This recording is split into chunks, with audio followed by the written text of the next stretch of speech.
இந்த காளை கட்டி என்ற இடம்தான் மகிஷமுகியின் உடலின் மீது பகவான் நர்த்தனமாடி தனது வெற்றி களிப்பை வெளிப்படுத்திய இடம்.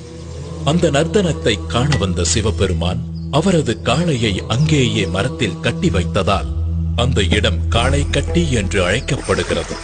அதன் பின்பு அழுதா நதியில் நீராடி மூழ்கும் போது பக்தர்கள் நதிக்குள் கிடைக்கும் கல் ஒன்றை எடுத்துச் சென்று போகும் வழியில் உள்ள கல்லிடும் குன்று என்ற இடத்தை அடைந்து அரக்கியை சமாதி செய்த இடத்தில் அந்த கல்லை வைப்பார்கள். அதனால் அந்த இடம் கல்லிடும் குன்று என்று அழைக்கப்படுகிறது.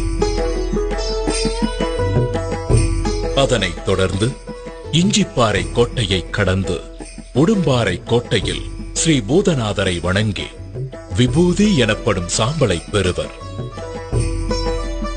பின்பு சபரிமலை செல்லும் வழியில் பக்தர்கள் புண்ணிய நதியான பம்பை நதியில் குளித்து தன்னுடைய பாவங்களை நீக்குமாறு ஐயப்பனிடம் வேண்டி அங்கு தங்கி பம்பாஸ்தி என்ற நிகழ்ச்சியில் 108 அடுப்புகளின் சாம்பலை கன்னிசாமிகள் தங்கள் வீட்டிற்கு எடுத்துச் செல்வார்கள்.